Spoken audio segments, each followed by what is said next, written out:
বিসমিল্লাহির রহমানির রহিম। সুপ্রিয় শিক্ষার্থীরা, অনলাইন ক্লাসে তোমাদের স্বাগত জানাচ্ছি। তো দ্বাদশ শ্রেণীর শিক্ষার্থীরা, আমরা গিয়ে প্রাণী আচরণ পড়ছিলাম। তো প্রাণী আচরণের এই অধ্যায়ে সহজাত আচরণ সম্পর্কে আমরা সহজাত আচরণের যে বিভিন্ন ধরনের সহজাত আচরণ হয় সেগুলো সম্পর্কে জেনেছি। তো আজকে আমাদের পাঠ্যপুস্তকে এরপর যেটা আছে সেটা গিয়ে সহজাত আচরণ যাচাই। তো শিক্ষার্থীরা, সহজাত আচরণ বলতে আমরা জানি যে যে বৈশিষ্ট্যটা মানুষের যে আচরণটা বংশ পরস্পরে সঞ্চারিত হয় সেটাই গিয়ে সহজাত আচরণ। অর্থাৎ এই আচরণের জন্য তাকে কোনো প্রশিক্ষণ বা কোনো ধরনের অভিজ্ঞতার প্রয়োজন হয় না। তো এটাই গিয়ে সহজাত আচরণ, যেটা গিয়ে তার জেনেটিক্যালি তার এক বংশ থেকে আরেক বংশে এইভাবে সন্তান থেকে সন্তানে এইভাবে প্রবাহিত হতে থাকে। এটাই গিয়ে সহজাত আচরণ। তো সহজাত আচরণ যাচাইয়ে এখানে গিয়ে তোমাদের পাঠ্যপুস্তকে কয়েকটি উদাহরণ দেওয়া হয়েছে। যেমন গিয়ে পরিযায়ী পাখি, এরপর আছে মাকড়সার জাল নির্মাণ, এরপর আছে বিভিন্ন ধরনের অপত্যের লালন, যেমন পাখি, মাছ, ব্যাঙ ইত্যাদি প্রাণীর অপত্যের লালন নিয়ে আলোচনা করা হয়েছে। তো সহজাত আচরণের যাচাই হিসেবে আজকে আমরা আলোচনা করব পরিযায়ী পাখি বা শীতের পাখি বা গিয়ে মিগ্রেটরি বার্ডস। তো শিক্ষার্থীরা, সহজাত আচরণ বলতে তো আমরা যেটা জানি যে এই বৈশিষ্ট্যটা বংশ পরস্পরায় সঞ্চালিত হয়। তো এই গিয়ে এইটাতে বংশ পরস্পরায় সঞ্চালিত হয়। তো এটা গিয়ে যে অতিথি পাখি বা শীতের পাখি বা মিগ্রেটরি বার্ডস আমরা যেটাই বলি না কেন, এরা গিয়ে তাদের এই সহজাত আচরণটাকে কাজে লাগিয়ে এরা কি করে, এই বছরের একটা নির্দিষ্ট সময়ে এরা গিয়ে সেই অবস্থার প্রেক্ষিতে, সেইখানের প্রতিকূলতার প্রেক্ষিতে কি করে, বিভিন্ন ওইখানে খাদ্যের অভাব, তারপরে গিয়ে অতি শীত ইত্যাদি কারণে এরা গিয়ে কম শীত অঞ্চলের দেশগুলোতে গমন করে। অর্থাৎ এটা গিয়ে তার জীবন রক্ষার তাগিদেই তাকে করতে হয়। তো এই যে তার গিয়ে এক স্থান থেকে অন্য স্থানে গমন, এটা আসলে তাকে কোনো প্রশিক্ষণ বা শিক্ষা দেওয়া হয়নি, এটা সে নিজে থেকেই করে এবং কি বংশ পরস্পরায় তারা এই কাজগুলো করে থাকে। তো আমাদের দেশের বিভিন্ন ধরনের পরিযায়ী পাখি আসে, সারা বছরই দেখা যায় যে পরিযায়ী পাখি আনাগোনা আমাদের দেশে হতেই থাকে। তবে আমরা শীতের সময়ে পরিযানটা আমরা পাখির অনেক বেশি লক্ষ্য করি, যে কারণে আমরা গিয়ে এই পাখিগুলোকে শীতের পাখি বলে থাকি। তো এই যে পরিযানের জন্য আমাদের দেশে খুব একটা গিয়ে সারা পৃথিবীময় যেটা অতি বিপন্ন একটা পাখি, সেটা গিয়ে চামচঠুঁটি কাদাখুচা। এই পাখিটি অতি বিপন্ন একটি পাখি। এই পাখিটি কি করে, শীতের সময়ে আমাদের দেশে আসে, সেই সুদূর সাইবেরিয়া থেকে আসে। তো এইটি গিয়ে সমুদ্র উপকূল ধরে, সমুদ্র উপকূলবর্তী এলাকা, এছাড়া বিভিন্ন ধরনের হাওর বাওর খাল বিল ইত্যাদি এলাকায় এরা গিয়ে হেঁটে হেঁটে ঘুরে বেড়ায় এবং খাদ্য খুঁজে খাদ্য খেয়ে থাকে। তো এই যে তাদের এই ব্যাপারটি, এটা গিয়ে এমনকি তারা যে পরিযান করে, সেই পরিযানের যে রাস্তাটা এবং পরিযানের জন্য যে গিয়ে নির্দিষ্ট সময়টা, এটা তারা তাদের এই সহজাত আচরণকে ব্যবহার করে তারা এই কাজগুলো সম্পাদন করে থাকে। তো এরা গিয়ে এই যে খাল বিল হাওর বাওর এবং সমুদ্র উপকূলবর্তী এলাকায় এগুলো হেঁটে বেড়ায় এবং খাবার খুঁজে খাবার খায়, এবং কি বছরের আবার গিয়ে একটা নির্দিষ্ট সময় পরে সে তার স্থায়ী বাসস্থানে ফিরে যায়। তাহলে এটা এই যে পাখির যে পরিযান বা পাখির যে এই ভ্রমণ অভিপ্রয়াণ, এটা গিয়ে পুরোটাই গিয়ে তার সহজাত আচরণ। তাহলে শিক্ষার্থীরা, আমরা এই যে শীতের পাখির একটা ভিডিও আমরা এখন খেয়াল করি, দেখি যে শীতের পাখি কীভাবে কোন সময়ে আমাদের দেশে এরা গিয়ে পরিযায়ী হয়। শীতের শুরুতে হাজার হাজার মাইল পথ অতিক্রম করে আমাদের দেশে আসে বিভিন্ন জাতের পাখি, এদেরকে বলা হয় অতিথি পাখি। এরা আসে আমাদের দেশের অক্টোবর মাসের মাঝামাঝি সময়ে। এরা আসে হিমালয়ের পাদদেশ থেকে, রাশিয়া থেকে, এছাড়াও আসে তিব্বতের লাদাখ, ইউরোপ, দূরপ্রাচ্য এমনকি সাইবেরিয়া থেকেও। তো আমাদের দেশে এরা আসে প্রচণ্ড ঝড় বাদল, প্রখর সূর্যকিরণ, তুষারপাত সহ প্রকৃতির নানা প্রতিকূলতাকে অগ্রাহ্য করে, আমাদের মতো কিছু কম শীতপ্রধান দেশগুলোতে। কাজেই প্রকৃতির এই যে ভারসাম্য এবং সৌন্দর্য বৃদ্ধিতে এদেরকে বাঁচিয়ে রাখা আমাদের নৈতিক দায়িত্ব। পরিযায়ী হওয়া মানে কঠিন সময়ের মধ্যে দিয়ে পার করা, কাজেতেই এই কঠিন সময়ে আমরা যেন এদেরকে স্বীকার না করি সে ব্যাপারে আমাদেরকে যেমন সচেতন হতে হবে এবং অন্যদেরকেও সচেতন করতে হবে। আমাদের দেশে প্রায় 500 প্রজাতির স্থায়ী পাখি রয়েছে, এছাড়াও রয়েছে 300 প্রজাতির অস্থায়ী পাখি। এই অতিথি পাখিরা আমাদের দেশে অল্প কিছু সময়ের জন্য অবস্থান করে, আবার তারা তাদের নিজস্ব আবাসভূমিতে ফিরে যায়। বিভিন্ন জাতের অতিথি পাখি আমাদের দেশে আসে, যেমন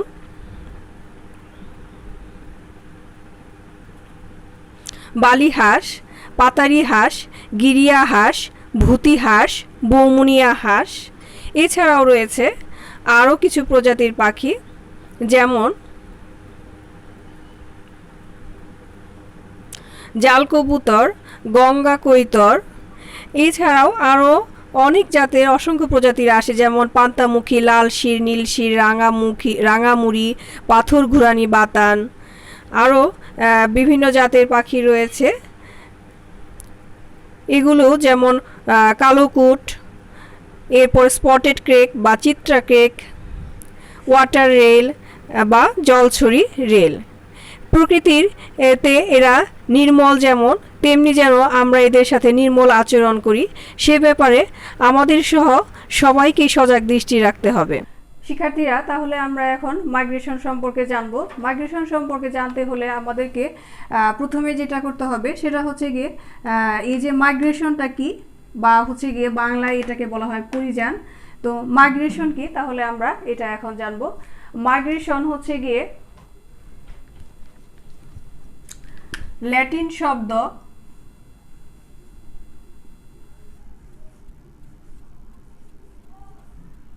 মাইগ্রেট থেকে মাইগ্রেশন,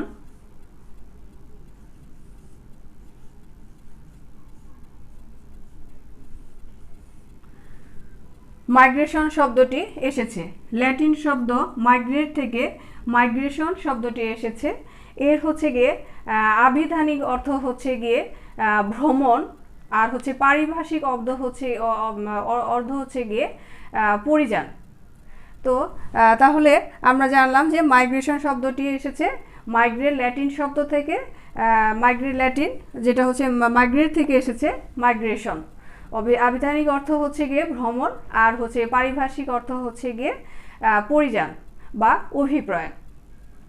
তো শিক্ষার্থীরা, আমরা হচ্ছে গিয়ে তাহলে মাইগ্রেশন অর্থ কি তাহলে বুঝবো যে শুধুই ভ্রমণ করা? না, ভ্রমণ করা না।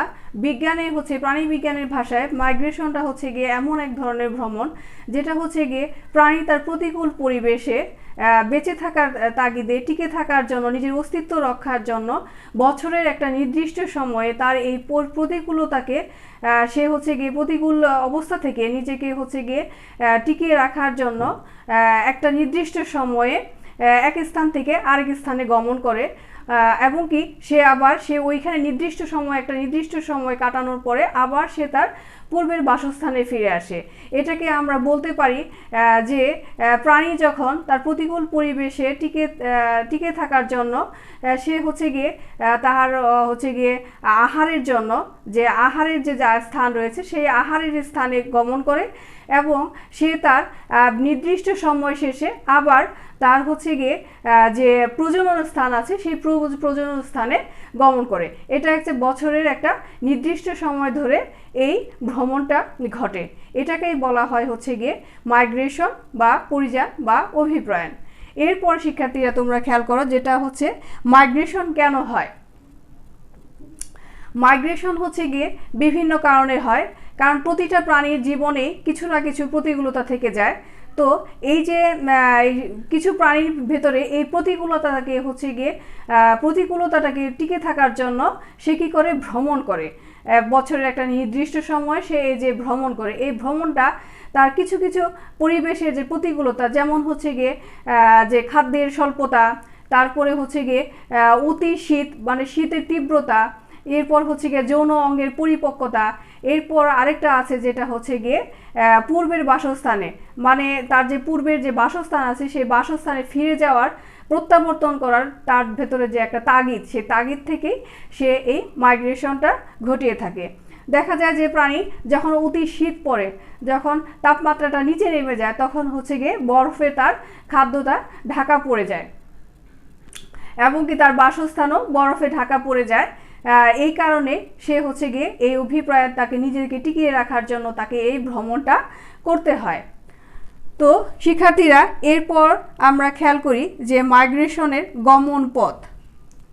মাইগ্রেশনের গমন পথ, পাখিরা একটা নির্দিষ্ট এলাকা দিয়ে হচ্ছে গিয়ে এদের ভ্রমণটা করে, অর্থাৎ এটা হচ্ছে গিয়ে তার সহজাত আচরণ, তার সহজাত যে প্রবৃত্তি আছে সেই সহজাত প্রবৃত্তিকে ব্যবহার করেই সে হচ্ছে গিয়ে মাইগ্রেশনের এই পথটাকে সে অতিক্রম করে বছরের একটা নির্দিষ্ট সময়ে।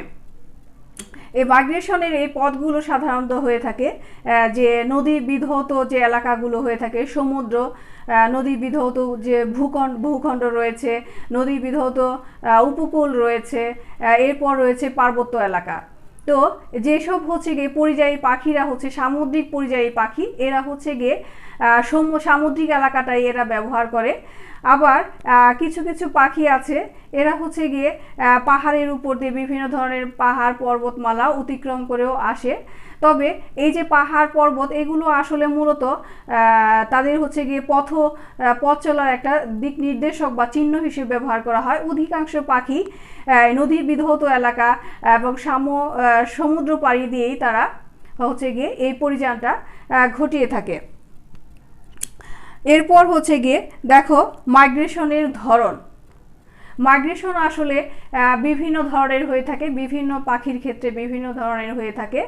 যেমন হচ্ছে গিয়ে কিছু মাইগ্রেশন হয়ে থাকে যেটা হচ্ছে গিয়ে স্থায়ী মাইগ্রেশন, স্থানীয় যে মাইগ্রেশনটা সেটা হচ্ছে গিয়ে যে কিছু পাখি কয়েকশো ফুট দূরেও হচ্ছে গিয়ে কী করে, তার প্রয়োজনের তাগিদে সে ভ্রমণ করে থাকে, আবার পূর্বের স্থানে ফিরে আসে। এই যে দূরত্বটা কয়েকশো ফুট থেকে 1 থেকে 2 মাইল পর্যন্ত এটা হয়ে থাকে। যেমন হচ্ছে গিয়ে হিমালয়ান পার্টিস বা হচ্ছে গিয়ে সামুদ্রিক যেটা হচ্ছে তিতির বলা, এটাকে বলা হয় এক ধরনের তিতির পাখি। এরা হচ্ছে গিয়ে খুব অল্প বিস্তর এলাকায় হচ্ছে গিয়ে পরিভ্রমণ করে। তাহলে এটা দেখা গেল যে অল্প মানে হচ্ছে স্থানীয় পরিভ্রমণ যেটা আর কি, সেটা বা স্থানীয় পরিযান যেটা।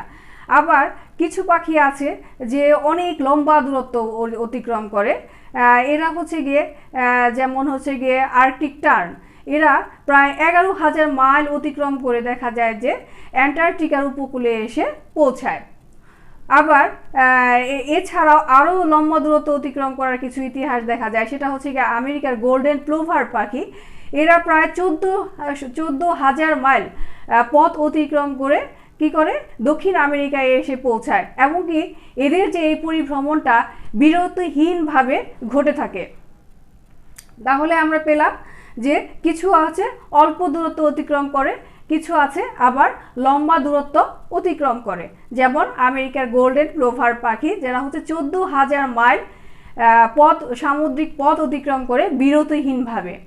আবার কিছু আছে যেমন হচ্ছে গিয়ে যারা হচ্ছে গিয়ে পাহাড় পর্বত ইত্যাদি পর্বতশৃঙ্গে যারা অবস্থান করে, তো শীতের শুরুতে কি হয়, এই পর্বতশৃঙ্গের যখন তাপমাত্রা নিচের দিকে নেমে আসে তখন সেখানে তাদের খাদ্য এবং বাসস্থান তাদের জন্য জোগাড় করাটা কষ্টসাধ্য হয়ে যায়, তখন তারা পর্বতশৃঙ্গের নিচে নেমে আসে।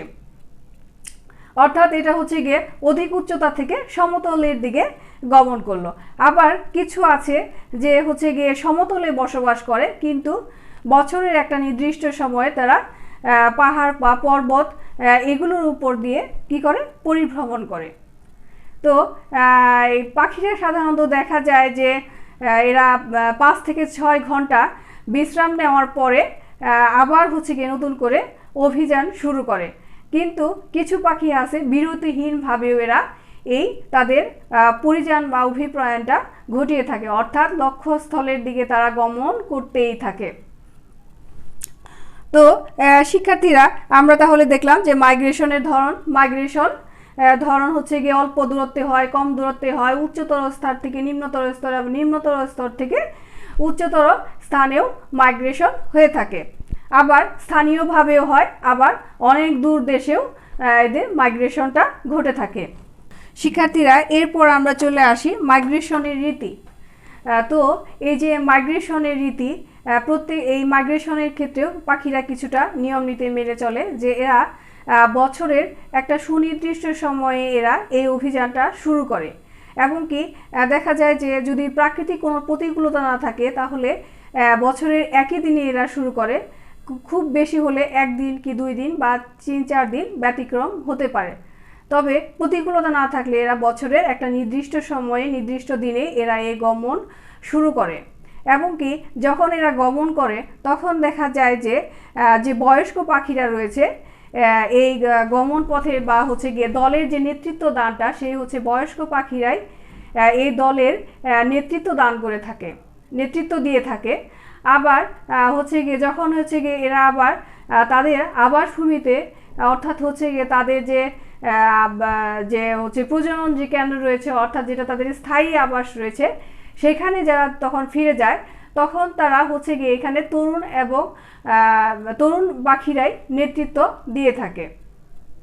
তো পাখিরা এরা হচ্ছে গিয়ে যখন হচ্ছে গিয়ে গমন করে তখন হচ্ছে বিভিন্ন ধরনের যে পার্বত্য বা পাহাড় পর্বত শৃঙ্গ রয়েছে, সেই পর্বত শৃঙ্গগুলোকে এগুলো চিহ্ন করে এরা আবার হচ্ছে গিয়ে গমন করে এবং পুনরায় হচ্ছে গিয়ে আবার বছরের নির্দিষ্ট সময়ে এই কম শীত অঞ্চলের যে দেশগুলো রয়েছে সেগুলোতে অভিপ্রয়াণ করে।